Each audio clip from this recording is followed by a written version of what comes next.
Kalau belum subscribe juga segera ya, supaya kita bisa terus mengikuti channel ini dan sehingga channel ini bisa jadi berkat dalam hidupmu. Ambil Alkitabnya, kita langsung belajar firman Tuhan.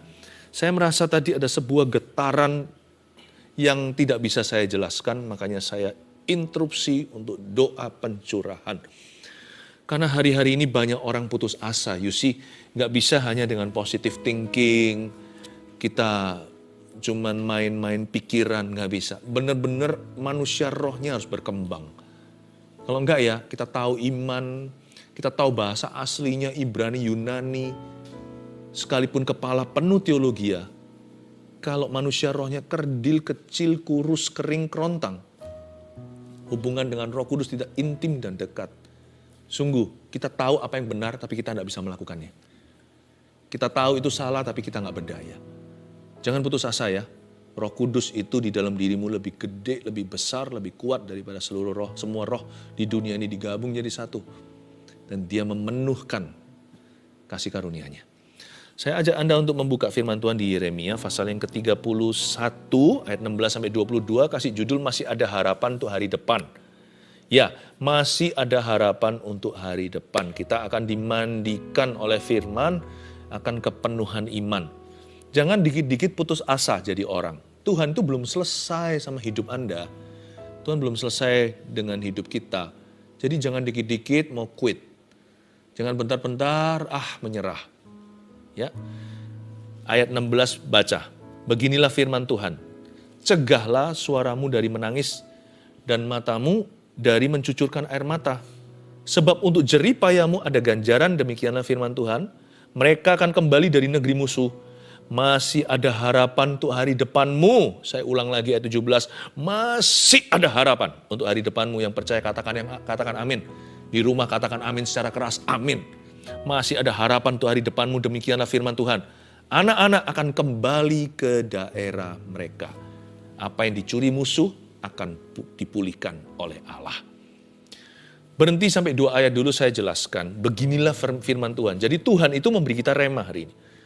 Ketika roh kita nyala ya, diciprat firman apapun meledak dan menjadi kuasa. Kalau roh kita lemah ya, dikasih firman apapun rasanya nggak bertumbuh di hati, dicuri burung iblis. Ya, seperti jatuh ke tanah paving, seperti jatuh ke atas aspal. Beginilah firman Tuhan. Terimalah ini sebagai sebuah suara langsung kepadamu, meskipun melalui mulut saya. Yang penting sumbernya, Tuhan berbicara. Beginilah firman Tuhan. Cegahlah suaramu dari menangis. Nggak boleh nangis. Cegahlah matamu dari mencucurkan air mata. Ini bukan larangan untuk kita itu meneteskan air mata ketika berdoa. Bukan. Ini adalah air mata putus asa. Janganlah meratapi. Apa yang Tuhan katakan ada jalan. Apalagi kalau air matanya itu air mata kecewa. Buat apa kepahitan? Ini bukanlah tears of faith atau air mata iman. Apalagi air mata pengharapan. Sebab Alkitab mengatakan berikutnya, sebab untuk jerih payahmu akan ada ganjaran. Tuhan tuh gak pernah melupakan keteguhan iman kita. Memang kadang-kadang iman tidak instan. Ya, kita bisa beriman secara instan, tapi hasil iman gak tentu instan. Iman kan kita percaya dulu sebelum melihat. Iman timbul dari pendengaran. Waktu kita mendengarnya muncul iman. Nggak tentu langsung melihat sesuatu. Tetapi iman itu di dalamnya adalah kebenaran. Kebenaran bunyinya begini, sebab untuk jerih payahmu. Kalau kita bukan berjerih payah untuk sesuatu yang sia-sia atau fana, kalau kita berjerih payah untuk sesuatu yang ada dalam firman, akan ada ganjaran. Ganjaran sini bukan hukuman, ada upah untuk ketekunan. Ada upah untuk ketekunan iman. Hope does not disappoint. Roma 5 saya jadi ingat. Karena kita diselamatkan oleh pengharapan. Ini bukan keselamatan masuk surga, tapi hidup di dunia ini untuk bisa move on ke masa depan. Untuk kita bisa menganjakkan kaki ke hari esok. Nggak bisa enggak loh, tanpa pengharapan.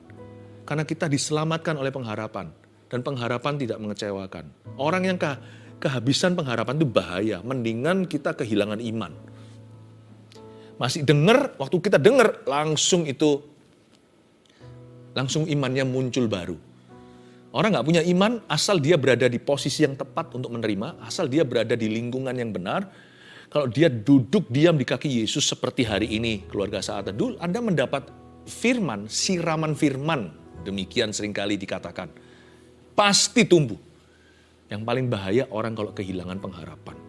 Pengharapan itu adalah cadangan devisa.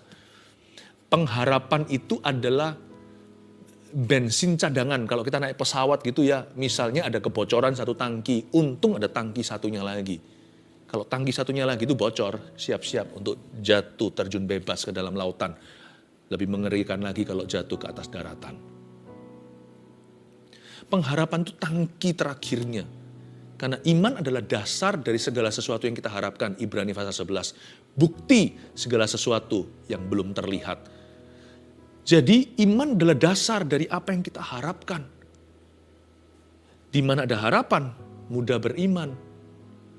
Karena itu jangan sampai kita tuh kehilangan pengharapan. Makanya Tuhan ngomong di sini dari awal-awal. Belum kasih firman iman, Tuhan sudah bicara begini, masih ada harapan untuk hari depanmu. Supaya mereka berkata, masih ada chance, masih ada kesempatan. Disitulah tiba-tiba akan muncul iman. Masih ada harapan untuk hari depanmu. Orang gak punya pengharapan itu bahaya sekali. Gelap mata itu bahaya. Kenapa manusia matanya bisa gelap? Karena hatinya hilang pengharapan. Kenapa ada orang yang meninggalkan Tuhan, bahkan menjual Tuhan Yesus? Karena dia gak berharap lagi.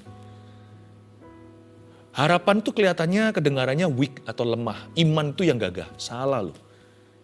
Harapan itulah yang membuat iman itu muncul baru. Dan selalu muncul setiap pagi selalu baru. Masih ada harapan untuk hari depanmu. Sebab untuk jeripayamu ada ganjaran. Hope does not disappoint. Poin pertama tulislah. Masih ada harapan untuk hari depan. Karena itu nomor 1. Jangan ratapi keadaan sekarang. Tapi taburlah air mata iman. Nah itu tulis.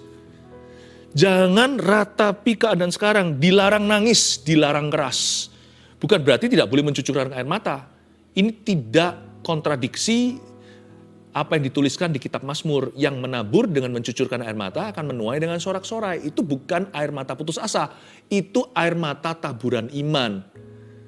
Mencucurkan barang siapa yang maju sambil menangis akan pulang membawa berkas-berkasnya.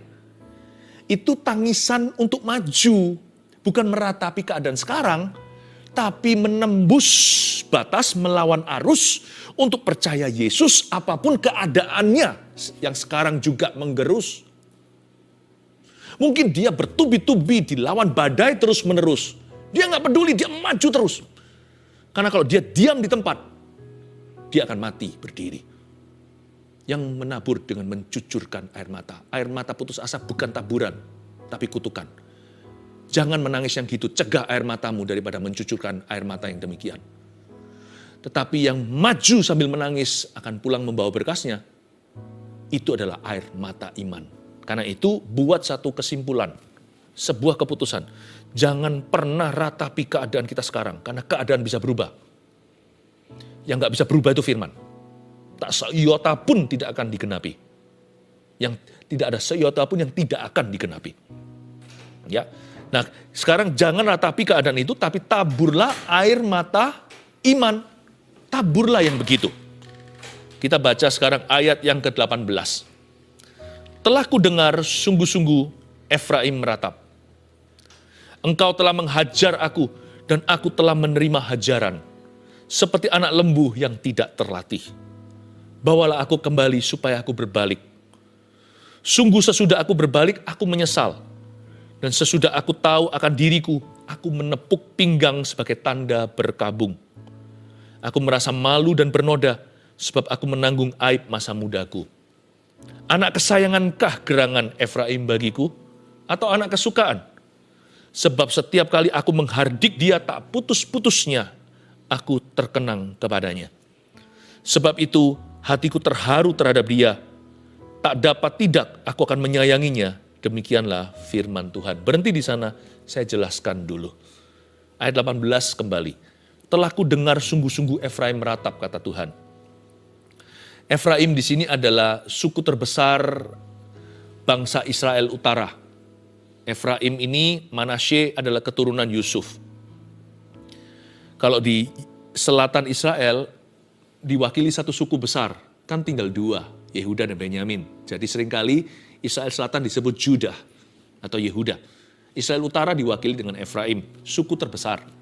Tapi mengalami musibah besar juga. Jangan pernah kita itu iri sama atau cemburu sama orang besar.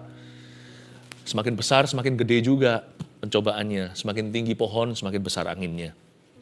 Masalah Efraim sangat parah. Karena mereka at the brink of total destruction. Mereka sudah berada di ujung tombak kehancuran total. Tidak bisa pulih atau beyond repair.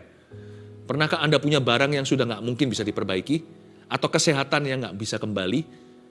Yang stadiumnya sudah lanjut, yang sudah menyebar di mana-mana, nggak ada refund policy. Kanker, penyakit-penyakit tertentu yang mematikan. Kalau sudah sampai taraf di mana beyond healing. Tapi juga tidak pernah ada satu kasus yang terlalu sulit atau sukar bagi Tuhan. Bagi Tuhan tidak ada beyond, tidak ada yang melampaui dirinya. Tuhanlah yang paling tinggi, Tuhanlah yang paling besar. Tapi misalnya sebagai manusia, ada penyakit yang sudah tidak bisa ada recovery-nya. Efraim mengalami yang serupa. Dia sebenarnya berhak untuk melemparkan handuk putihnya. Bolehlah menyerah, masuk akal dan lumrah. Tapi Tuhan ngomong begini, kalau Tuhan belum ketok palu, manusia bisa vonis sekalipun dengan fakta yang tidak bisa disangkali. Kalau Tuhan berkata berubah, berubah semua. Kalau Tuhan memutarbalikkan segalanya, semudah memutarbalikkan telapak tangannya karena Dia Maha Kuasa, segalanya akan berubah. Telah kudengar sungguh-sungguh Efraim meratap. Hati Tuhan masyigu. Engkau telah menghajar aku dan aku telah menerima hajaran. Seperti anak lembu yang tidak terlatih. Efraim dulu itu jatuh dalam dosa. Israel Utara 10 suku itu, murtad-murtad. Engkau telah menghajar aku, tapi mereka bertobat. Hanya orang yang hatinya hancur, jiwanya patah remuk yang bisa ngomong begini. Engkau telah menghajar aku, dan aku telah menerima hajaran. Kenapa kok dia nggak maki-maki Tuhan ya? Ketika terima hukuman dan ganjaran. Kenapa dia nggak berkata, Tuhan nggak fair, Tuhan nggak adil? Nggak tuh. Dia bisa merelakan hatinya dihajar oleh Tuhan. Kalau memang dia salah loh. Mau ngomong apa lagi?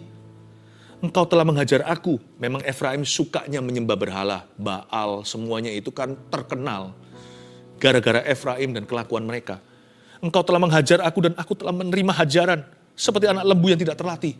Ya, pikir-pikir kadang-kadang sebagian besar masalah kita itu adalah karena ulah kita sendiri sih. Kenapa manusia suka salahkan Tuhan? Tapi sekalipun demikian ya Tuhan itu Maha Pengampun, Maha Pengasih. Dalam Kristus itu ada berkat pemutarbalikan. Allah bisa mengganti haluan atau mengubah haluan itu. Tuhan kita itu bukan hanya Maha Pengampun, Dia Maha Penyayang dan Dia Maha Bisa. Aku telah menerima hajaran, tapi di sini attitude-nya Efraim perhatikan. Sikap hatinya itu benar. Engkau telah menghajar aku dan aku telah menerima hajaran. Bawalah aku kembali Tuhan, supaya aku berbalik. Sebab Engkaulah Tuhan Allahku. Poin nomor 2 tulis dulu. Ya, jangan keraskan hati, tapi milikilah sifat yang mudah diajar. Orang yang suka mengeraskan hatinya, baik demi gengsi atau nggak terima sama Tuhan atau sama orang lain, ketika dihajar Tuhan, dia selalu cari cara untuk mengelaknya atau untuk menolaknya. Orang-orang yang keras hatinya seperti Firaun, hatinya yang membatu dan membeku.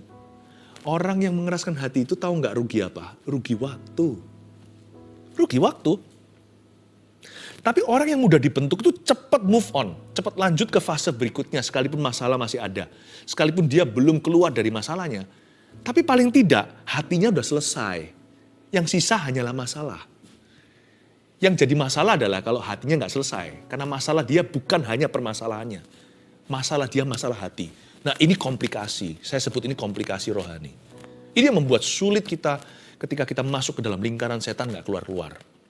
Nggak bisa ada terobosan sungguhan. Terobosan yang ada hanya percikan. Mendingan saya nggak dapat terobosan yang merupakan PHP atau pemberi harapan palsu. Mendingan saya terus terkungkung dan terjebak di dalam masalah masa lalu saya sekalipun ada salahku. Mendingan saya di situ sampai nanti Tuhan memutarbalikkan segalanya. Itu akan menjadi terobosan nyata. Saya nggak mau. Nggak mau urusan saya itu terus masalah hati. Asal hatiku udah benar di depan Tuhan. Kalau hatiku mudah dibentuk, maka segera selesai. Saya dengan Tuhan sudah damai. Sisanya yang ada hanyalah keadaan atau circumstance. Enak bagi saya. Hati itu peaceful, sekalipun hidup belum. Kalau hati sudah damai, aku tahu Tuhan sudah pegang kendali. Jadi kalau kelihatan buruk, saya tahu dalam badai ada Tuhan Yesus berjalan di atas air. Daripada begini loh, keadaannya seperti baik-baik, tapi saya gak punya Tuhan, atau saya jauh dari Roh Kudus, hati saya gak benar sama Yesus. Saya gak tahu nanti dari mana, sudut mana macan akan menerkam. Tapi kalau saya sudah benar sama Tuhan hatinya, saya sudah aman, sudah damai dengan diriku dan dengan Tuhanku. Mau macan menerkam saya dari sisi manapun, saya sudah jadi urusannya Tuhan. Saya sudah jadi urusannya Tuhan. Pernah salah sih, tapi sudah diampuni. Udah diampuni Tuhan bukan berarti sudah diampuni manusia loh. Tanggung jawab saya tetap jalan. Tapi saya pasti mendapatkan kebajikan kemurahan. Coba di jus jadi satu itu, di blender. Kebajikan dan kemurahan Mazmur 23. Mungkin suaranya keluarnya begini, keringanan. Bawalah aku kembali katanya, supaya aku berbalik.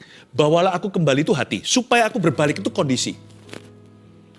Di sini, Yesaya mengajarkan, kalau kita sama Tuhan itu jangan pernah keraskan hati, supaya segera selesai. Bukan masalahnya dulu, segera selesai hubungannya. Masalah akan menyusul, cepat lambat. Lebih cepat daripada lambat, karena Tuhan tidak pernah lamban dalam bekerja. Tuhan tidak pernah berlambat-lambat meskipun semua akan indah pada waktunya. God is never too early.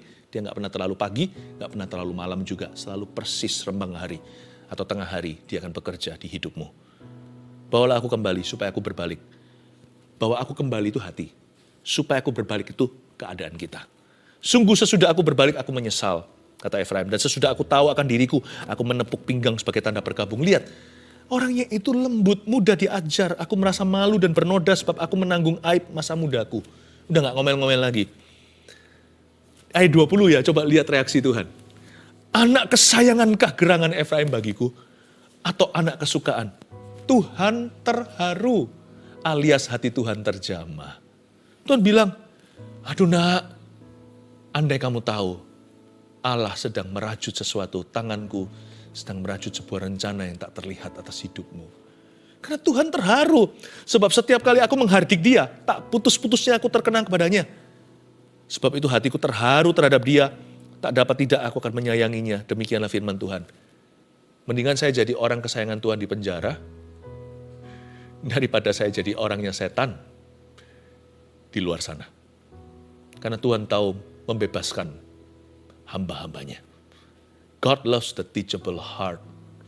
Allah itu cinta hati yang mudah diajar. Kalau soal memberi, Tuhan itu cinta the cheerful giver, orang yang suka cita waktu memberinya. Tapi kalau bicara tentang kehidupan, God loves the teachable. Tuhan itu cinta dan sayang dan dekat pada orang yang remuk hati. Asal hati mereka mudah dibentuk dan diajar. Please jangan keraskan hati, percuma, nggak ada gunanya. Rugi waktu iya. Karena kenapa? Tuhan mau fix, mau selesaikan keadaannya. Tuhan tunggu hatinya. Tuhan mau bereskan kondisinya. Hatinya selalu menghalangi. Hatinya orang itu bukan hatinya Tuhan Yesus. Daripada komplikasi, saya tahu kalau hatiku beres, aku sudah ada pada waktunya, tinggal tunggu indah, tepat pada waktunya. Ayat 21. Dirikanlah bagimu rambu-rambu jalan. Pasanglah bagimu tanda-tanda jalan.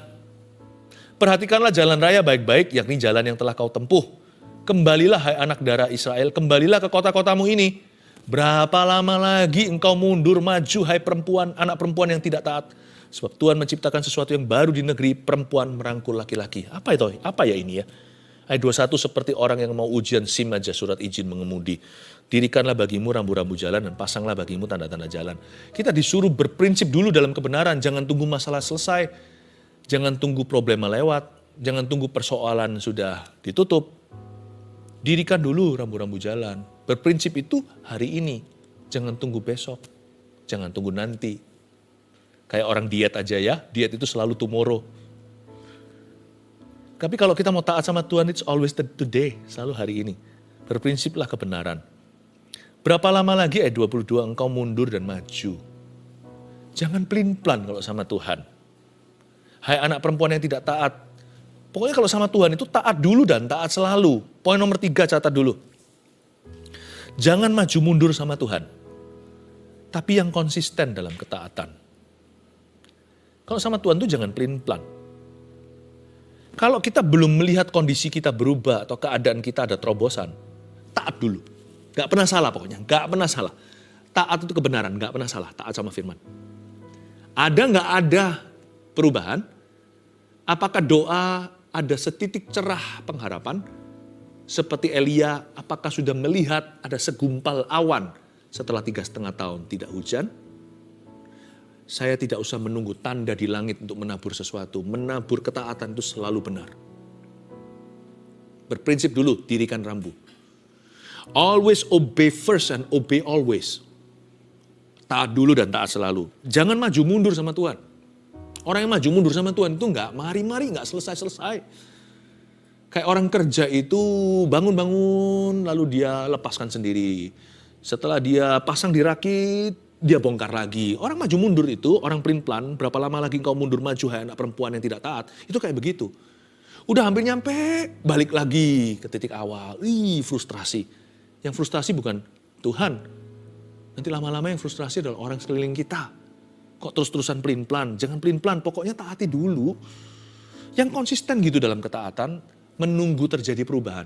Nggak usah tunggu perubahan terjadi, taat dulu pokoknya.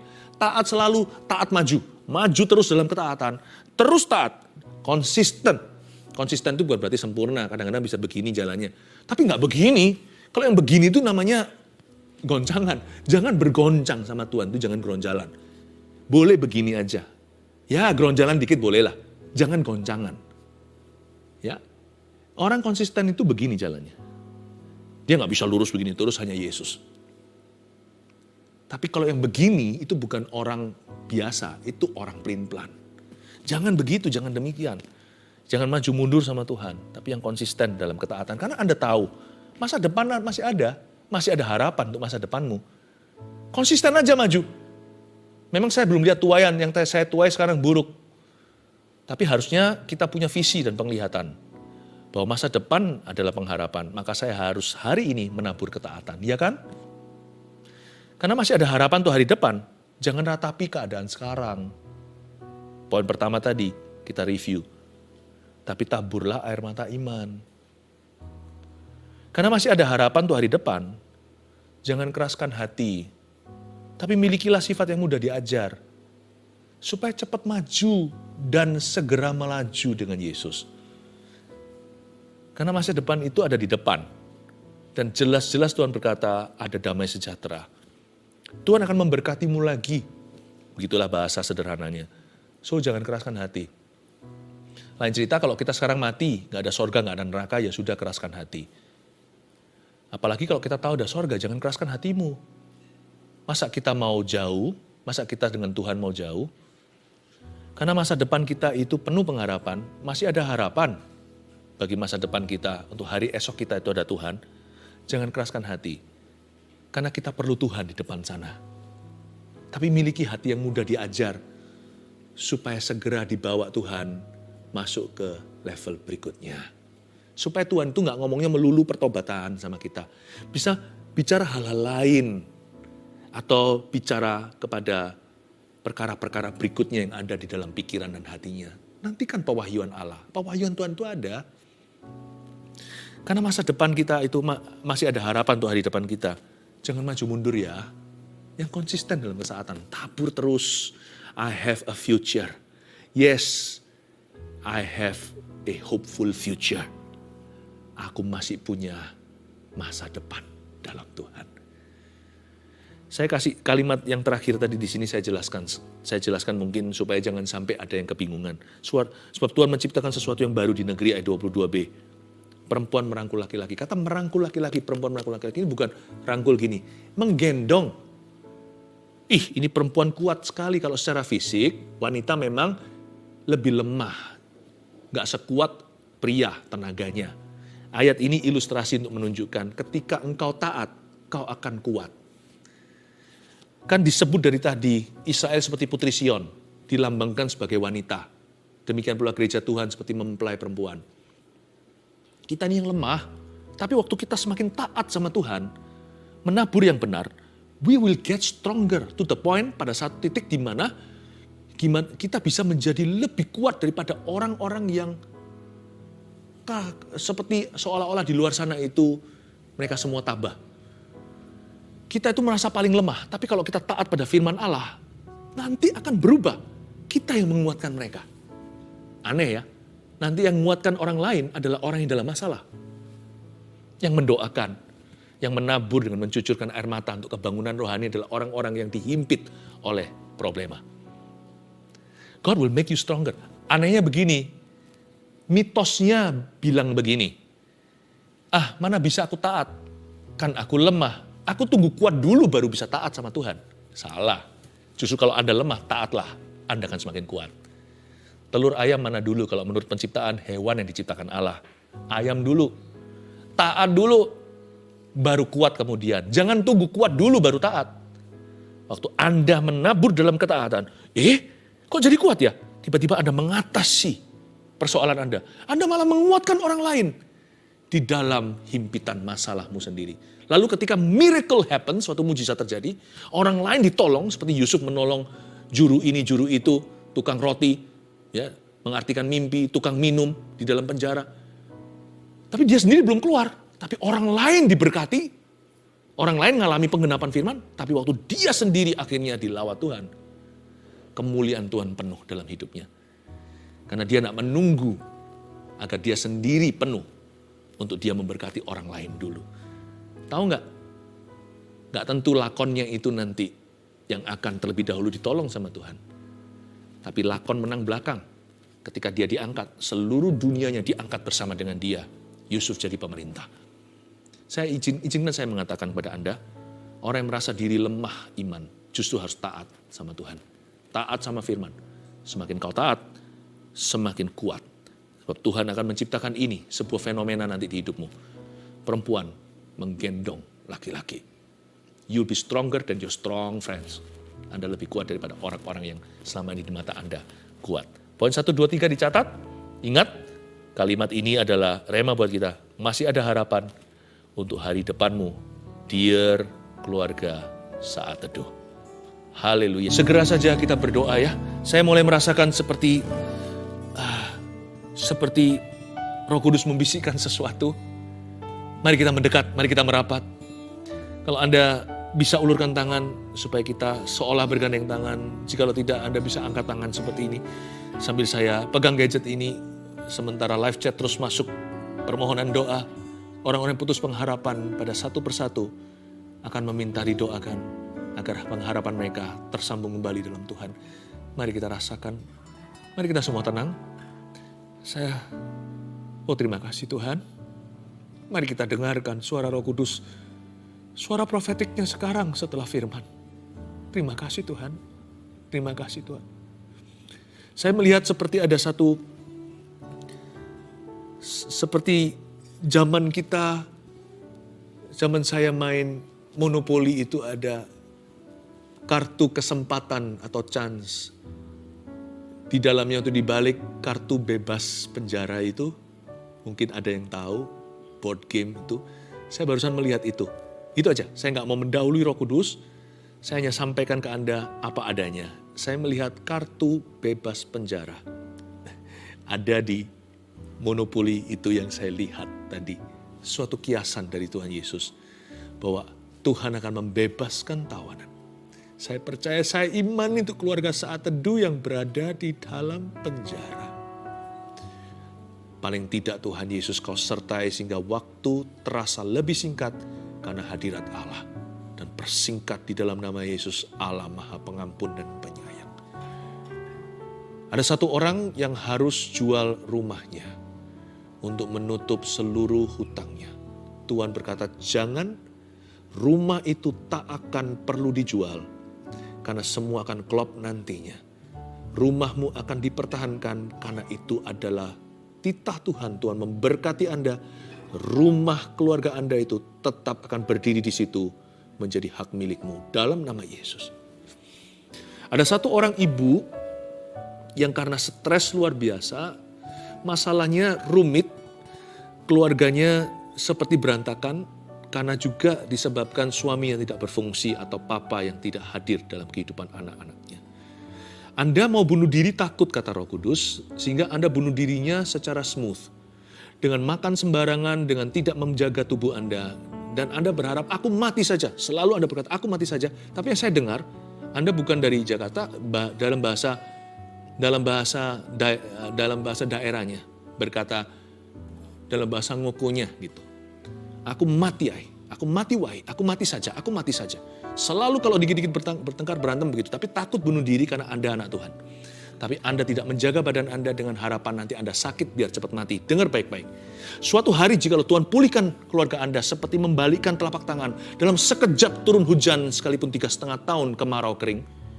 Kalau ada terobosan, jangan sampai nanti keluarga Anda satu-satu bertobat. Suami, anak-anaknya pulih. Waktu itu Anda jatuh sakit karena salah sendiri. Sehingga nanti 1 tahun ke depan setelah mereka bertobat, mereka harus menguburkan Anda yang mati prematur. Stop doing what you're doing. Sekalipun itu bukan suicide atau bunuh diri, itu juga namanya menghukum diri sendiri. Tuhan juga tidak berkenan. Kembali lagi, rawat dirimu, jaga kesehatan. Bahkan kalau perlu berdandan dengan baik. Kembali beraktivitas dengan benar. Ambil semua reruntuhan keluarga, berdiri sebagai imamnya di dalam nama Yesus. Terima kasih Roh Kudus.